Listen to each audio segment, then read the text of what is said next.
This week on the Old School RuneScape update, a few changes to the Royal Titans arrive, plus Pull 83 fixes, and one key accessibility update.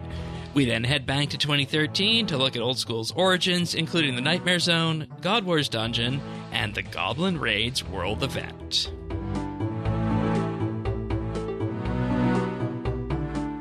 This is the Old School RuneScape update, episode 65, recorded Saturday, February 15th, 2025. What in the world?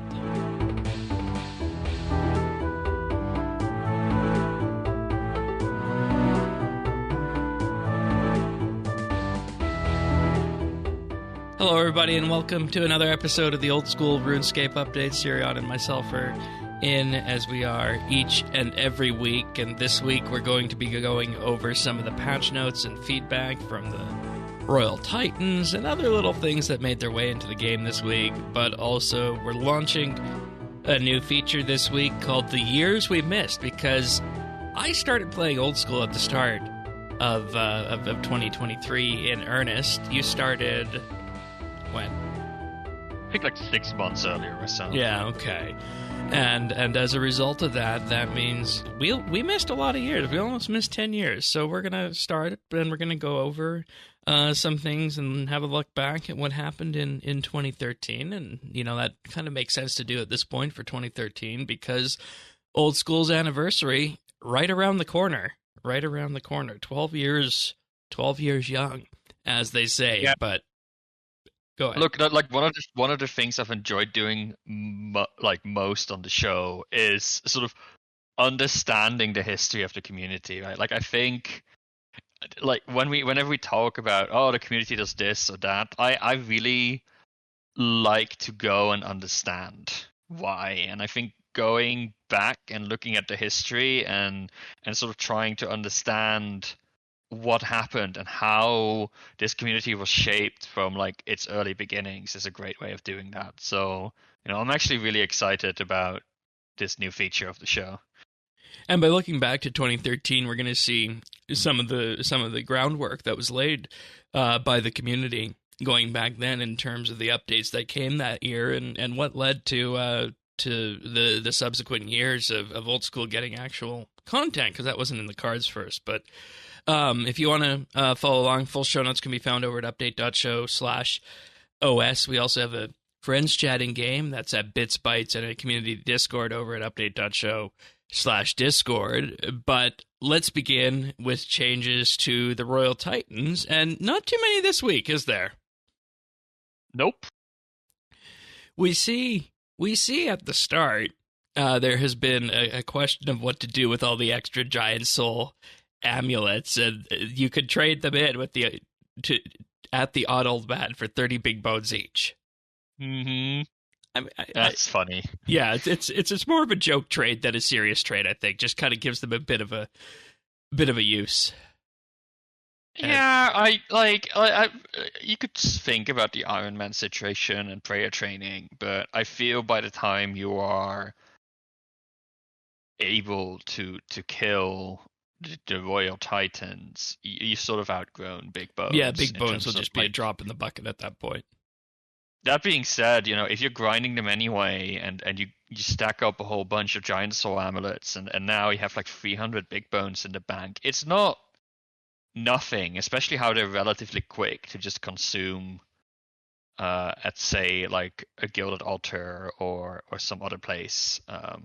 You know, once you have that, it's definitely not entirely useless, but yeah, fair enough.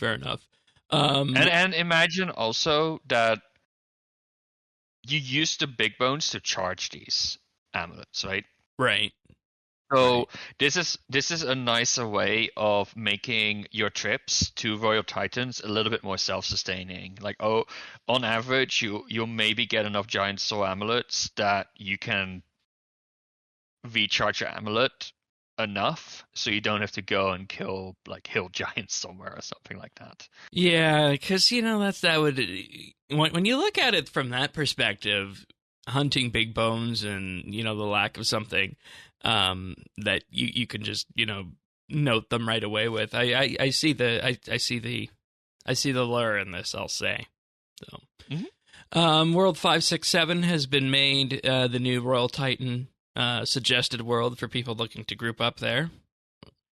And teleporting out of the Royal Titan's boss arena will now nullify any incoming damage to prevent death. And, I think if there's one thing that's consistent about RuneScape, it's that up to a certain point, that if boss encounters don't account for it, and you have a projectile or something following after you, it's entirely possible that you can wind up getting blapped after you teleport. And I say that because on the RS3 show this week, I read the exact same patch note about a different boss over there.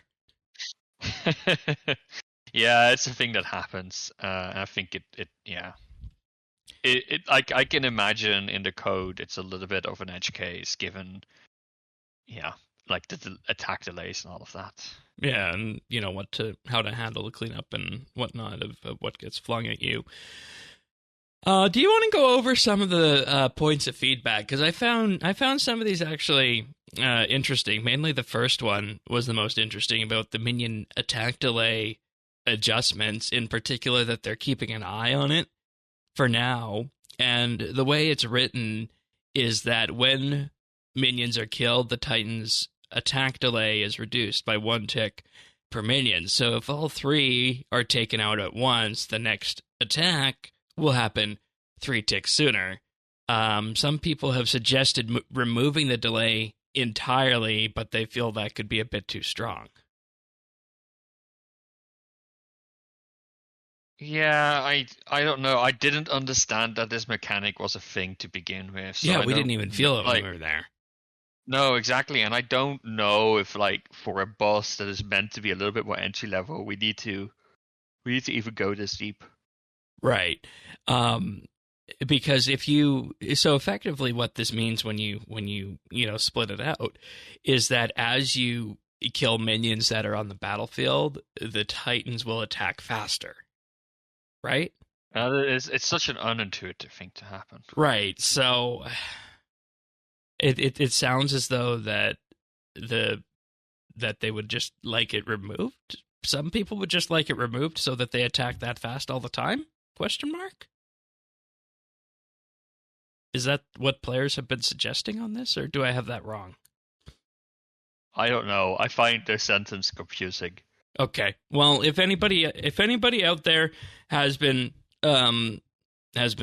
farming the Titans en masse and is aware of what this exactly would look like if you took all 3 down, let us know, because from what it sounds like right now, the mechanic in place, if the minions are dead, makes it go faster, and potentially some people were looking to have this entire thing removed. Looting mechanics. With this, the idea, of course, is that you only get 1 set of loot, and the boss was designed for duo play, and they wanted to take the learning point from Scurious by calculating pet rolls without taking contribution into account. So in short, the more Titans you take down, the better odds of you getting the pet. So is it that people were wanting maybe to loot both in this case? Yep. Okay. Yep. I think it's fine looting 1. Yeah, I feel this piece of feedback is like, oh, I don't like my group content. Please give me even more solo content. I'm like, no, we have enough of that. And I think this is fair. You can still it's totally viable to grind this solo. It's just not going to be the most efficient way of doing it. Like, sorry, deal with it. Yeah. Whereas, like, if you do it in a duo, like, that's what the encounter is meant for, and we don't actually have that much duo content. So I like it the way they've done it. Once the Titans' HP drops below 85%, no new players can enter the fight. This prevents issues with reward distribution, protects group Ironman prestige, and ensures future combat achievement balance, but it's something that they're continuing to think about. So again, I guess the question on this is that letting people enter in below that 85%. Yeah, look. We actually encountered this. We had a kill, and my kill was like a second faster because I joined your instance, right? So I can definitely see that there might be a few weird desync issues with this. So I don't know. I don't really know what people are. I mean, if you're killing the Titans and your partner can't join fast enough because you're just taking down 15% of hit points immediately, I mean, maybe you should not be duoing this to begin with. That's one way of looking at it. And also, if you can't coordinate joining the instance at roughly the same time, like, you're not going to be efficient doing this combat encounter because you kind of want to coordinate. And again, it's made for that 60 to 90 combat range. Yeah. So your best in slot gear that's going to just delete these, take a pause. And finally, no official grouping system is planned for this, but they've allocated 4 Royal Titan worlds and updated the grouping clan chat world to make finding a partner easier. And if all else fails, there's community Discord. So there we have it. Some patch notes and whatnot about the Royal Titans, some changes that were brought in, but not too many this week. So that's always, I think, a hallmark, a sign of a good launch. So I'm pleased with that. True. Moving on to Poll 83, that its contents came into the game this week. Big, and I feel like these changes are maybe overshadowing anything Royal Titan this week. Players can now reset birdhouses, allowing you to dismantle an existing birdhouse and automatically build a new one in its place. The clockwork mechanism from the previous birdhouse is reused, and players can build and place a birdhouse directly on the empty patch with a single click, providing you have all the necessary materials and tools. Yeah, I have been using this on mobile now. It's nice. I used to be a little bit faster by like building the next birdhouse while running between the two, but I got lazy anyway. Doing my runs on mobile because I don't know. It's like I am doing these I'm doing these runs on mobile typically as like a small break, like 10-15 minutes. Do you do them with do you do them with a herb run, or is it on the Yeah, run? I do it together with a herb run. Okay. So for me, it doesn't really make sense of like optimizing the ticks out of this. So it is actually kind of nice. Just click it and do it. I'm a little bit sad the seeds aren't automatically applied. That would be nice. That's now an extra click, but other than that, I really like this change. Yeah, it's big. I think I like the next change more though, which is the net traps. Yeah, net traps used to catch salamanders are reset automatically, and when I started doing any kind of hunter here on old school, it just surprised me that happened with how the traps interacted at the end. Yeah, so box traps do this, and it's absolutely awesome. I think it's a tick slower if you do it this way. Like it's specifically balanced. If you want to go to the effort, you can save a tick there. But for net traps, I think because you're running around more, it's not as important to be efficient. And also, it's the moment that it was available for backstraps. Wow, what the hell is a backstrap? Box traps. I was surprised it didn't actually exist as an option on net trap. So I really enjoyed having this option in for box traps in leagues, and I was really missing it for net trap. So I'm happy with this change. Yeah, and I remember hunting red salamanders there by the ZMI altar at one point, and it was a little bit rough, I'll say, without having this in place. We also this makes hunter just in general a lot more mobile friendly, and that's always a good thing in my book. Yeah, and you combine that in with hunter rumors and everything that came with Marlamore. As we said when that came out, this is really starting to spread over the cracks that were in that skill. So Small steps, small baby steps. Hunter is definitely not one of my favorite skills, so I'll take it. Yeah. And finally, enchant jewelry will now convert the first jewelry in the inventory rather than the specific jewelry item it was cast on. That's how most things work these days, so I'm happy with that. Yep. Rather than needing to move your mouse around to cast on each specific one, this is a welcome change. Yep. And I have to go into the accessibility changes and other changes here just for one thing that is accessibility more than anything else.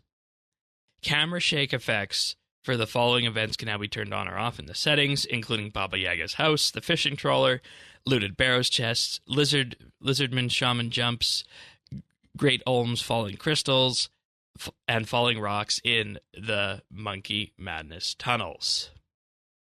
So I don't think we've really talked much about accessibility on this show. No, yet. we have not. It's a big theme on the RS3 show. Yeah. I know that. Do you want to say a few words? Yeah. About that? So accessibility for us has been something that we kind of initially started off a bit slow with on the RS3 side, and I've always been interested in user interface design, user experience sort of things. But my co-host Tanis on the RS3 show is actually legally blind. So whenever a piece of content comes out that might be something that you or I could just walk through with ease, we always say, how is this for accessibility, whether it be a quest or a new skilling encounter. And we've also had tons of accessibility updates in the past on RS3, like entity highlighting and high contrast mode, and in general things that made the game more readable. And like you said, I don't know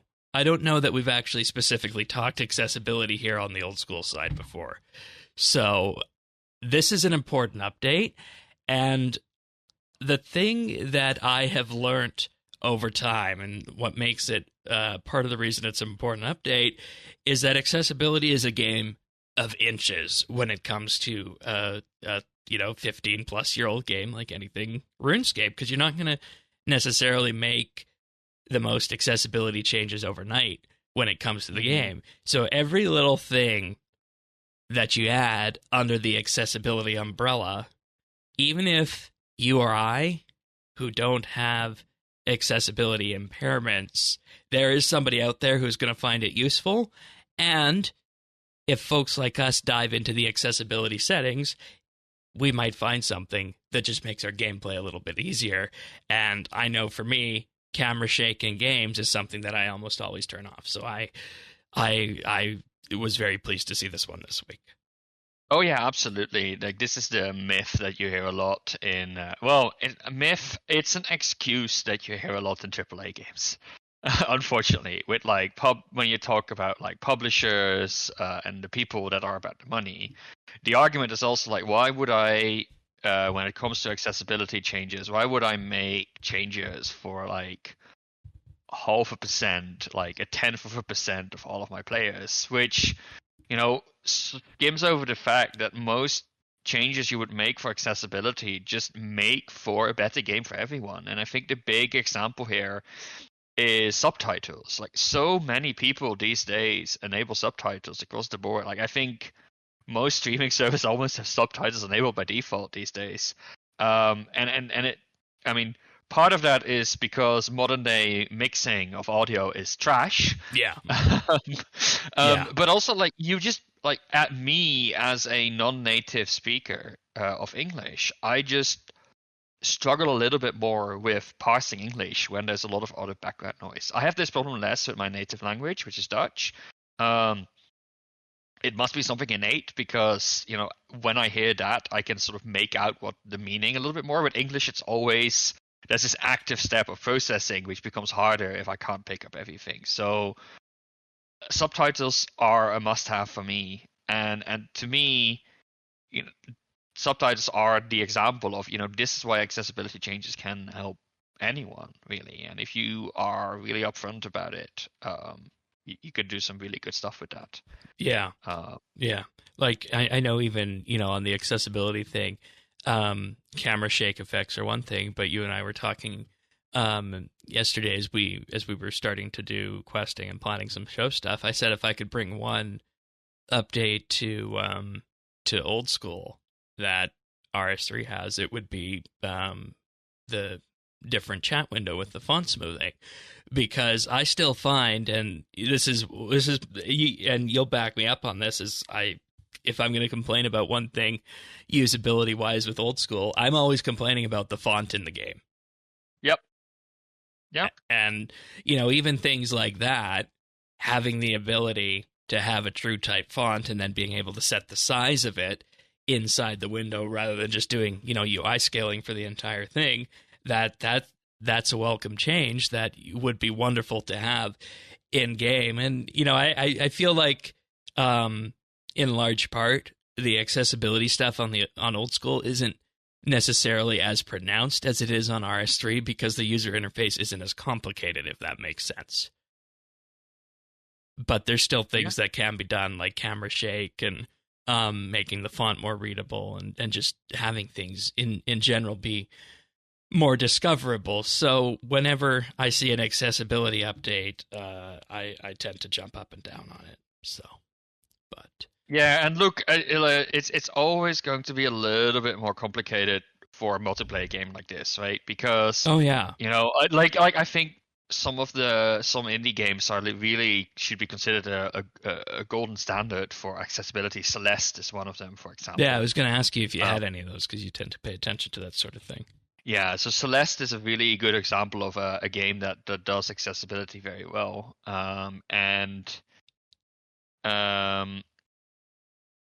it actively makes the game easier to beat, right? Like some of them is literally, you get an extra jump. The game is only half speed. Like a lot of these things just make the game easier, and they do say so, right? This is not the way the game was intended. The game is intended to be a hard game, but we do want to make things accessible. Yeah. For a multiplayer game, you can't really get away with that, right? Because, there is a level of competition. Mm-hmm. And Celeste, I mean, players will optimize the heck out of the game, and but like ultimately people are only robbing themselves of the experience. Yeah, that's true. And the question is, if you look at accessibility from a game perspective, what sorts of things like that could you add in RS that would fit in that category? I think that's the $1 million question there. And one of the things that was proven to be an accessibility update for RS3, and we heard from actual JMods on this that they didn't see this as an accessibility update until we highlighted it to them, but the ability in that game to change the skyboxes and filters for the game, which was initially intended to be a content creation update, but it's an accessibility update. So, you look into RuneLite plugins in that case for Old School for things you could do like that. There you go. And as soon as you start looking at accessibility stuff, you start seeing it everywhere. So. Yep. All right. You ready to go back in time to 2013? Yeah. Time to get in my DeLorean, right? Yeah, I mean, that's one way of doing it. So this game, God, I think it was something like 449,000 votes to pass, and 450 was one of the markers, and 500 was another one of the goalposts that they put up, and that would have seen the game get its own essence, so to speak. It was. I think they called it a separate entity to the RuneScape game. But the reality of it is, when Old School actually arrived, we didn't know what we were going to be in for. Some people thought it was just going to be a time machine server where it would just, be this backup from August 2007. And, lo and behold, by the end of the year, we have extra content coming into the game. So I was around for this, and it was a very interesting time for me. I'll say that. I'll say that. I was around. I was playing RS3 at the time, but I wasn't really engaged in the community, and I definitely all of the old school stuff. I will not say what I was actually thinking at the time about the old school community, but I was not a fan. No, same. I'll just hang on. You won't say what you'll say. I'll just say that I was livid. I wasn't livid, but I did think it was, dumb. It was dumb, and I think it was an overreaction to the decisions Jagex has made. Like, to be clear, as is a trend when we discuss stupid thing that Jagex does, right? Not trying to refer to a particular survey here. Jagex isn't without fault. No, there's definitely mistakes, big mistakes they made, but the community also has a habit of overreacting. So exactly. that was my mindset at the time. Can we just all stick together and try and make the game work for everyone? And well, we. And I want to point out this was a reaction to EOC because Guthix's death and the Sixth Age had not happened yet for another month. Mm-hmm. Yeah. So, and I think that drove more people over here to that point. And the level 4, which would have been 750,000 votes or more, would have been for the 2007 servers to come back with a larger dedicated team with no extra membership fee, a free-to-play version, continuous maintenance, modern anti-bot technology, and if necessary, crucially, members' polls will be put out to determine what updates people would like to see prioritized. And obviously, with that, they went the distance. They went for that top tier, regardless of the number of votes that were there. And the rest, I want to say, is history, but you could dive into anything else you see in 2013, and you say, yeah, maybe it wasn't, but... I find interesting, so we did a little bit of research, of course, about this, looked at the updates. What I find really interesting, and something that you see throughout this entire set of updates, discussions, dev blogs, and all of the things they made, is they were really trying to figure out, there were two camps in the community, right? There was this hardliner camp that was like, okay, we now have old school. This is going to be, a time capsule. Like, we don't want new content. Maybe we want some quality of life, but we just want to keep playing the game the way it is, right? And then you had the people who were like, okay, let's actually start evolving it, because some of the content that we got since 2007 is actually the content that we really liked, and we would like to see that be brought back. So it's interesting that you sort of see this this conflict, especially in the first 6 months, but also it's fairly obvious from an early point that they went the direction of, okay, let's actually go and release new content. Which, if you think about it from a business perspective, if it's a time capsule, how long are people going to be playing it? There is, at that point, a finite amount of content you can play to, and you can, strictly speaking, finish the game. Whereas we are now in a situation where you can't, at least not for long. Yeah, and, to give the context of why the discussion of adding new content started, the tape backup they had was only a week and a bit, maybe 2 weeks at most, from the launch of the God Wars dungeon.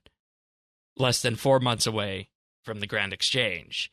Less than 3 months away from the Gnome finale, which we only got, I think in 2020, or not the Gnome finale, the next Gnome quest, which I think we only got in 2022, 2023? Yeah, fairly late, yeah. Yeah.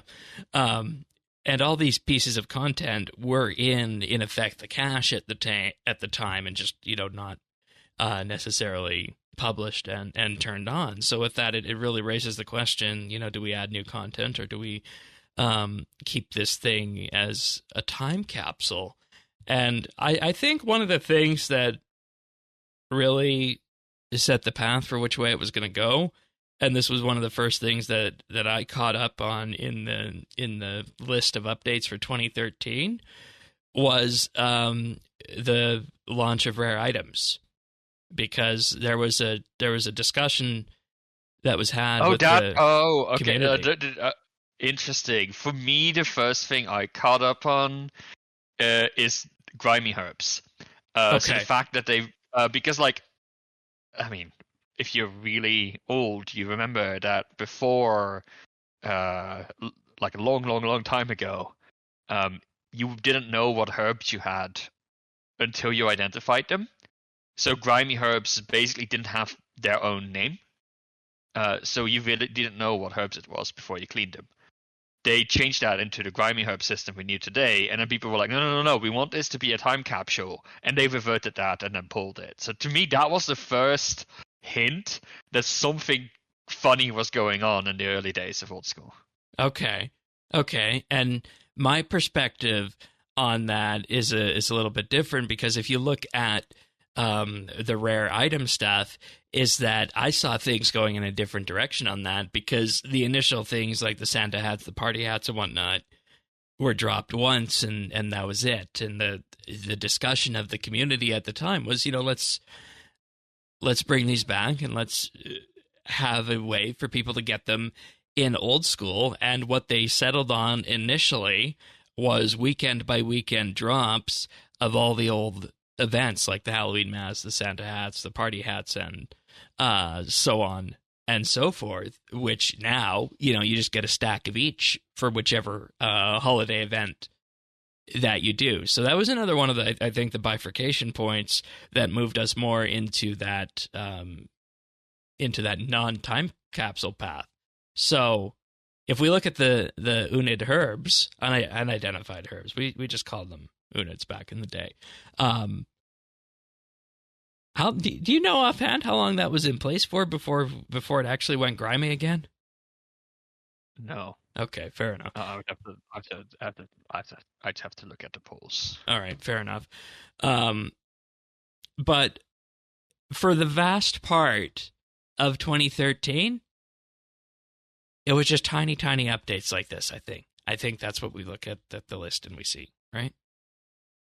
Yeah, and I think, thinking about it,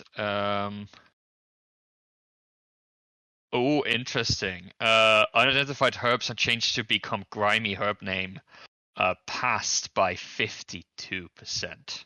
That wouldn't pass today. It ran in March until March, so yeah. And just looking at the history of one of the herbs, February 26, 2015, they changed it back to clean. Yeah. So. Yeah.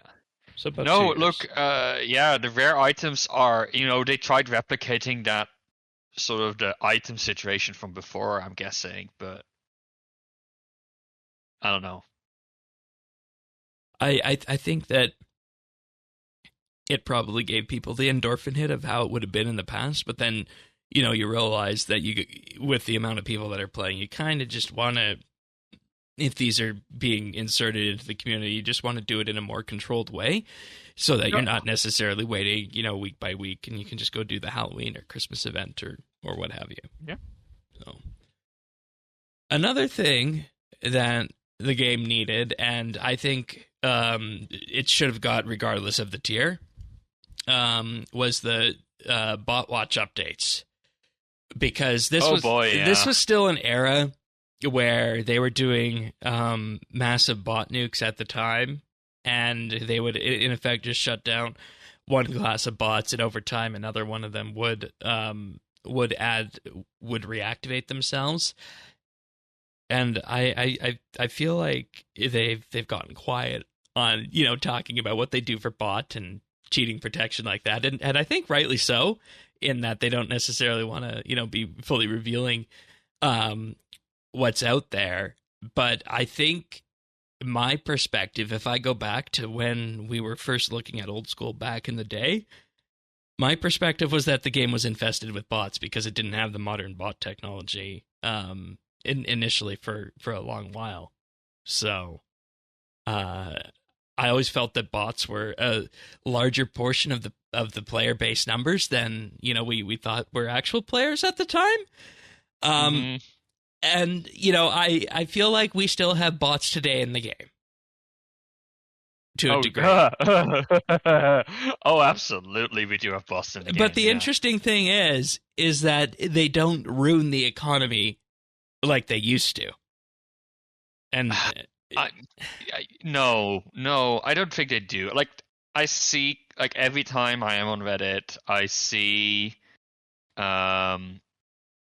people complaining, like, oh, why don't we have,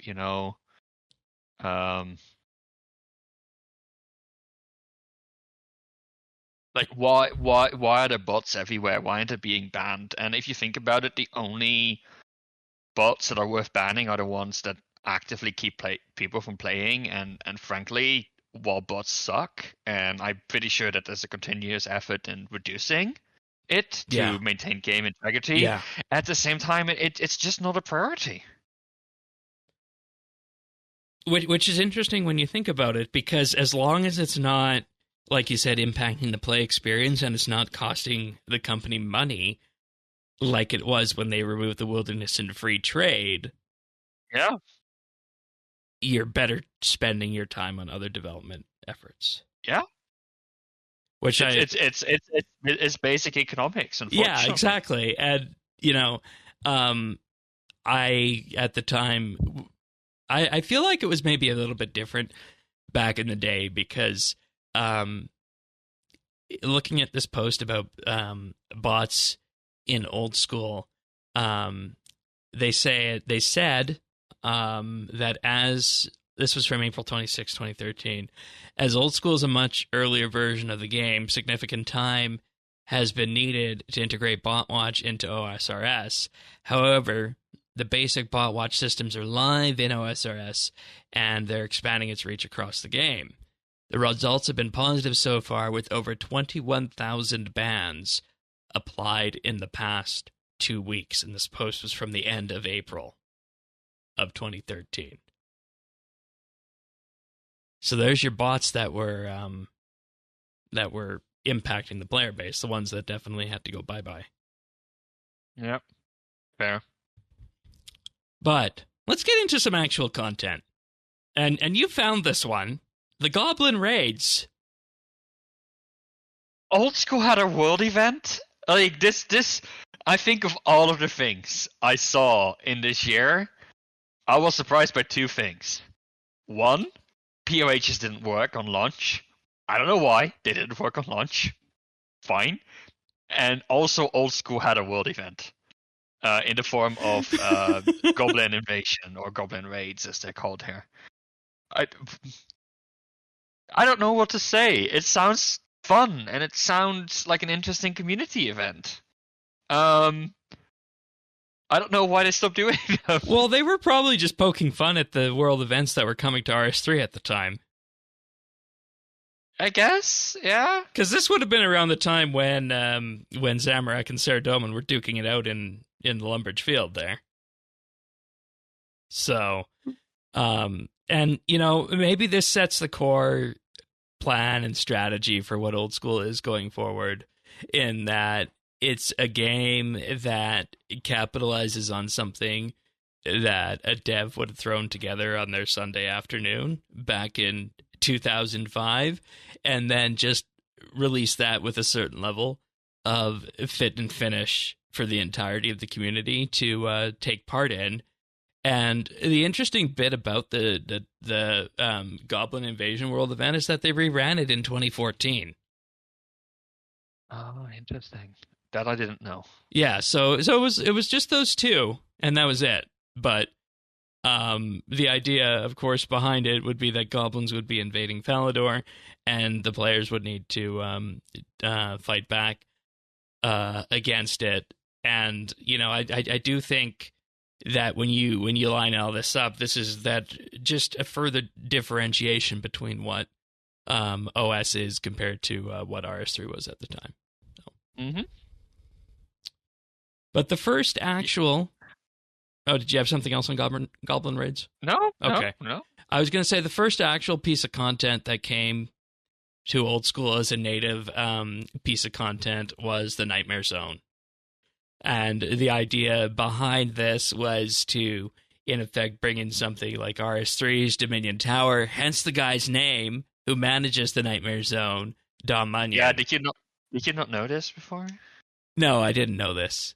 I figured it out the first time I was there. Okay. Dominic Onion. I was like, oh, yeah. Yeah. And I honestly have to say, based on what my experiences have been, I prefer the Old School version compared to the RS3 one. Well, I don't know. I think the RS3 one is definitely more refined and balanced, and I like the different game modes there.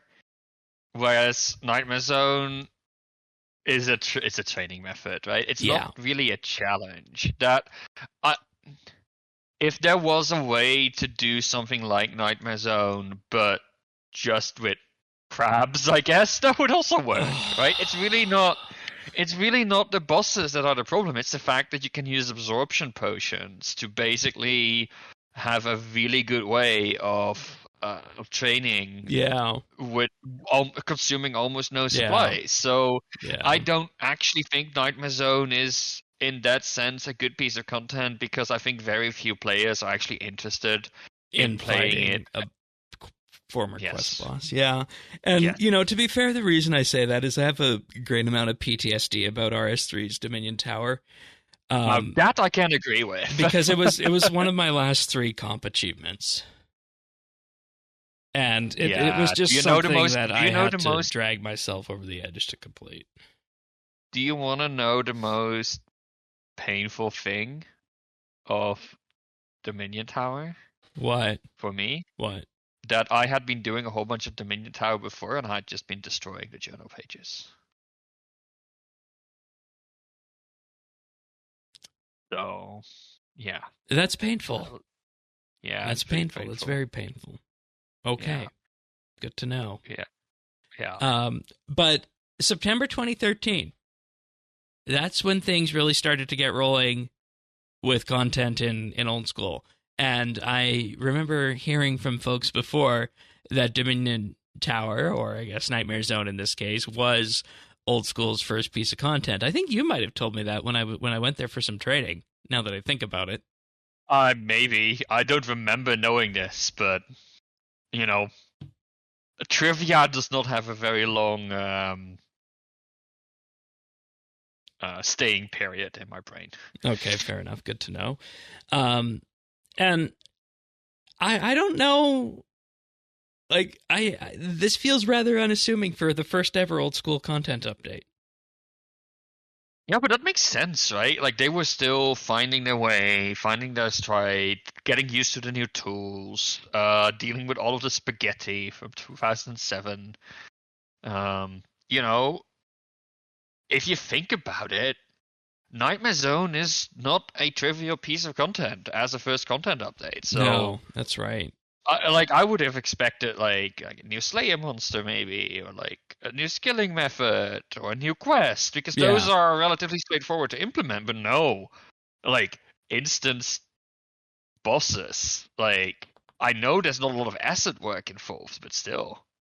Yeah, and see, that's the thing, is that compared to Dominion Tower, Nightmare Zone is very light on the assets. In fact, I think it uses the same dungeon environment that the Brimhaven Steel Dragons are in, if I remember it correctly. Oh, might be. Yeah, but you wanted other pieces of content, right?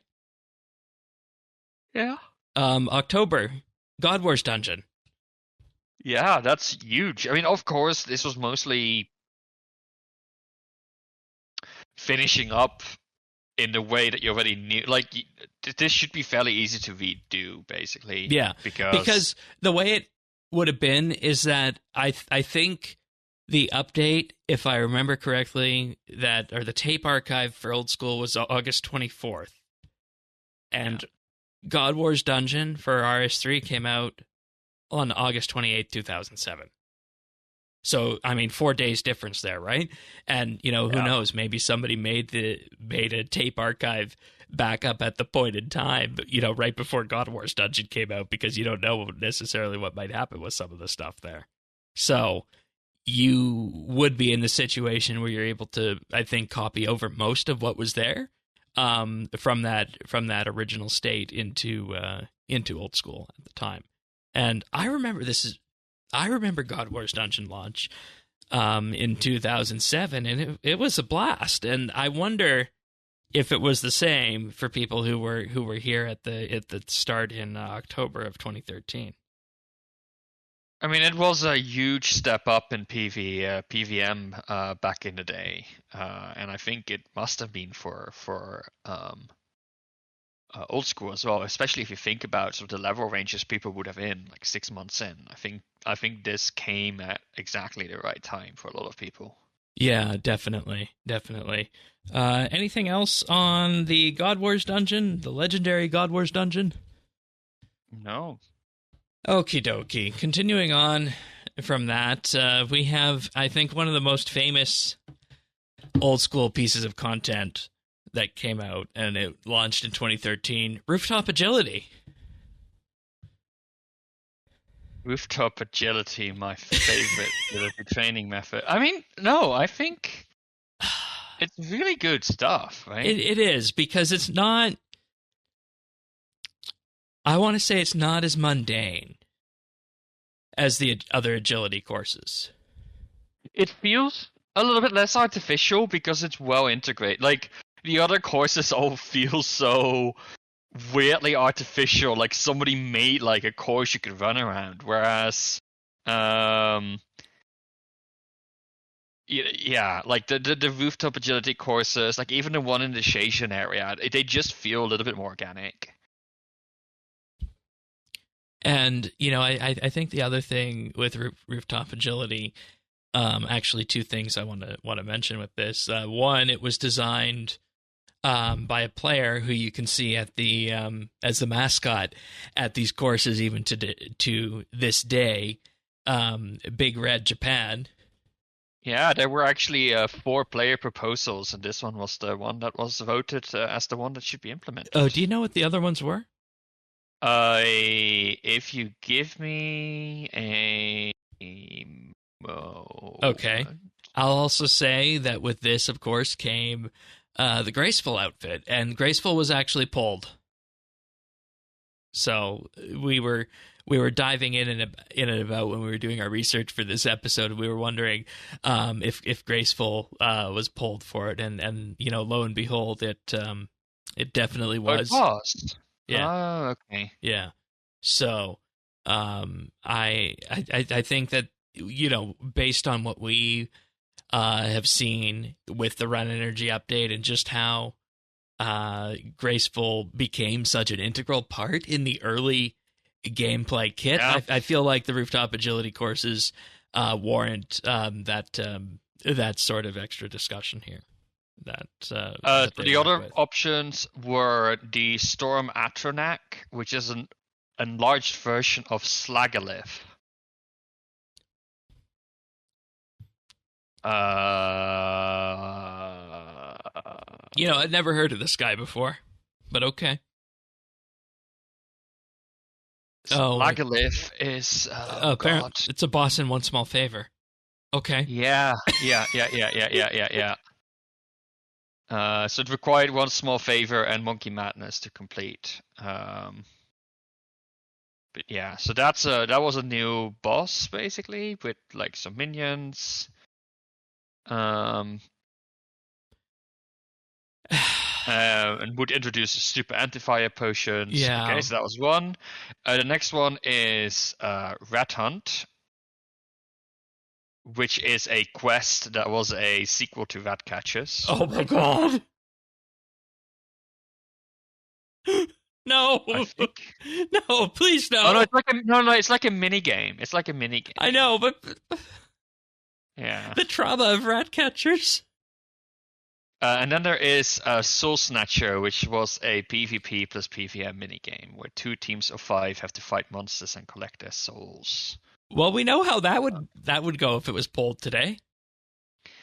Yeah, I mean this basically is a version of Soul Wars, I think. Yeah, and I mean we got Soul Wars in the end, so I think we came out Oh, ahead on that. interesting. So basically, you would take in no gear at all, but you would kill monsters. You would get souls, and with the souls, you can buy equipment. So right, so that getting like a full steel set requires 60 souls, for example, whereas killing a medium boss would get you 50 souls. So it's really you build up your own gear from nothing by doing this. Like it's a mix between Soul Wars and Gauntlet, if that makes sense. Yeah, yeah.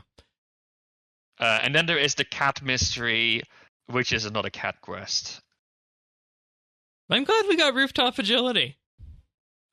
Rooftop agility was actually the shortest pitch.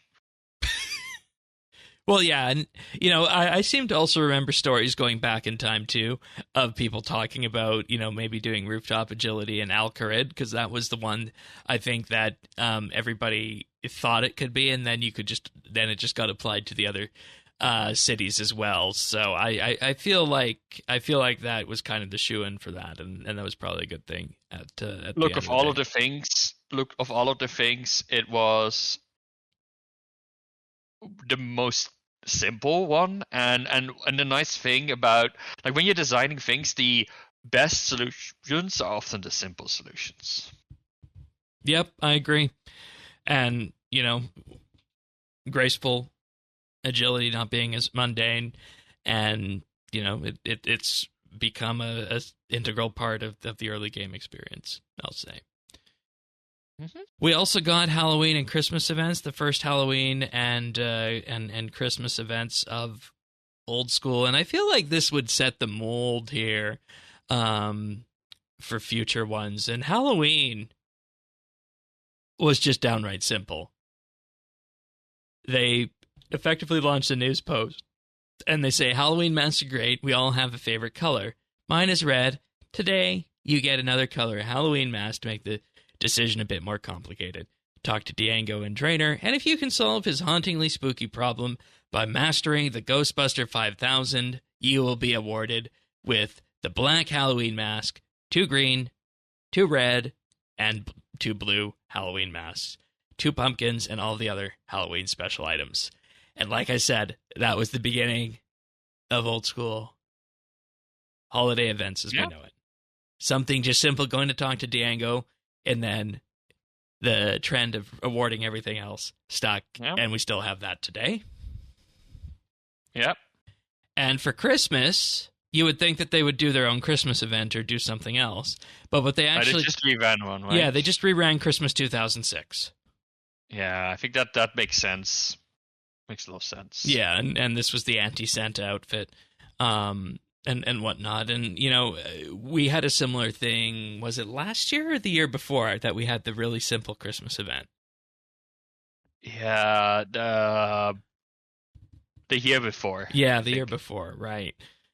Because they were working on expansion content at the time. And, I think as long...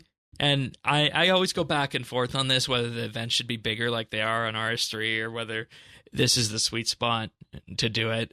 I think the thing that we always look forward to, and I always looked forward to back in the day, back when these events were running natively, was just being able to, spend 20 to 30 minutes on the event, get a little bit of Christmas infused in the gameplay experience, and, walk away happy at the end of it, and, play with Escape Santa through the entire Christmas period there, which, they still run every December, which I appreciate. But yeah, that's what 2013 looked like. It's interesting looking back at it, right? Like It's such a simple year. It is such a simple year, but what I really enjoy seeing about this is that as much as they were still sort of doing the soul searching, right? They didn't really know what they wanted Old School to be. There were very different opinions in the community.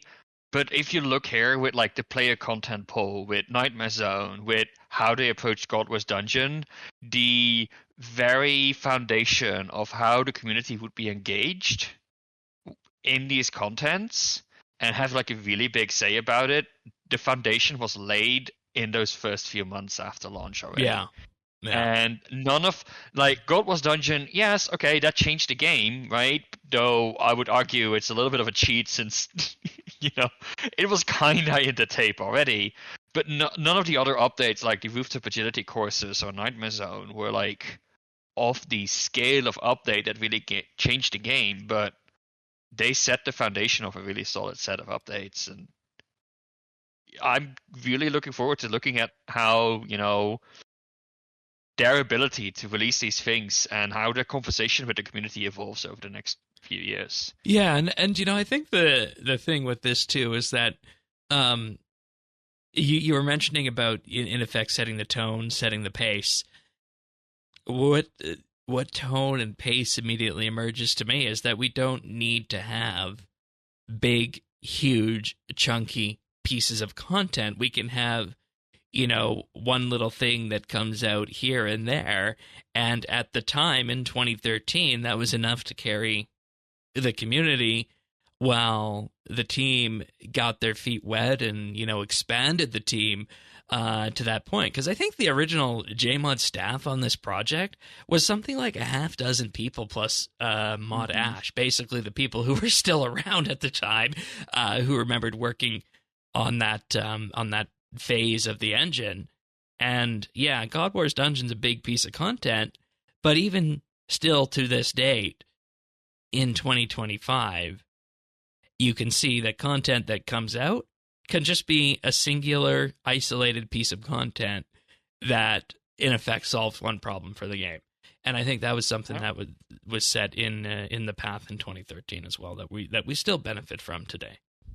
Yeah. So, and then, I will say from my perspective at the time, I remember asking myself, will this thing carry on to the point, and will this thing, continue getting updates as we head into 2014? And what actually I think wound up happening, and I think what really kicked Old School into gear on this, and people can tell me if they disagree with this, but there was, do you know offhand? I think it was mobile, but if you look at October to November 2018, the player count just jumps massively. I think that was mobile. That was mobile, yeah. And then the growth period for Old School was really, I want to say, from the middle of 2016 to the middle of 2018 there, where it surpassed RS3. And until then, it was pretty much equal to RS3. And at that point in time, I think history was set, and we have what we have today. Look, just looking back at this, I am really thinking, I am so glad that I wasn't there, because this doesn't sound like something I would enjoy, being an early adopter, because that's what it was, right? Like, as ironic as it sounds for Old School, the people who played Old School in this stage were really early adopters, and they were really trying to shape things. I'm glad I wasn't there. I'm glad I can, and grateful that I can sort of reap the benefits of what those early stages were. And I think this aligns with what you're saying. I think the real growth happened once, the first few things were figured out and they really started getting their stride and moving the steam train ahead, right? That's when we really saw a lot of people join the game. But it is all thanks to the people who, stuck with it in those early stages. Yeah, because, in December 2013, they were looking at daily user numbers of about 12,000 per. And it launched at 40,000 and went down. And at that point, you're trying to justify, to the powers that be, how do you keep this thing online, and how do you keep giving it resources? Mm-hmm. Yeah. So it was down to the community and to the devs to carry that forward. But let us know what you thought of this segment. Let us know if you like the idea. Let us know if there's anything else that we should be looking at when it comes to these years. Yeah, I have a specific request actually. Like, if you're listening and you were around in 2013, I want to hear from you. Like, whether that be in the comments below this video if you're watching this on YouTube, or come join our Discord. I'm sure Shane will plug it in just a second. Update.show/discord. Um, because like I would really like to hear, like, if you were there, like, what is sort of your favorite thing that happened in 2013 in old school? What was your experience? And if there's anything about 2014 specifically that you think we should cover in a future episode when we talk about the next year, let us know as well, because we weren't there, and research only goes that far. It's And not I the same have as experiencing curmudgeony it firsthand. old memories for all of old school's existence up to a certain year. Yeah. So Yeah, please, by all means, if you were there 2013, I want to hear from you. Tell me your story, and let's sort of dig into the history of old school together. sounds good. Well, if you want to come with us on this adventure whenever we do these episodes, update.show/OS. That's the best way to get the podcast, to subscribe to it, to get the new ones as they arrive. We're on all the podcast listening services out there: Apple Podcasts, Spotify, Pocket Casts, and more. Just visit update.show/OS and click on your favorite podcast listening service to subscribe. That would mean the world to us. And we're also on YouTube as well at youtube.com/@OSRS update. Give us a like and subscribe there. It would greatly help us out. But we'll be back next week to discuss some form of content. It'll be the last episode before the big RuneFest episode, which will probably happen in person based on how we're looking at this now, which is going to be interesting. But all that is heading in the right direction, and we'll be back next week to continue to discuss the weekly updates of the week, any sort of weird and wacky stuff that happened in the community, and at some point in the future, 2014. Thanks for joining us, everybody, and we'll see you next week for another episode of the Old School RuneScape Update. See you then, everyone. Take care.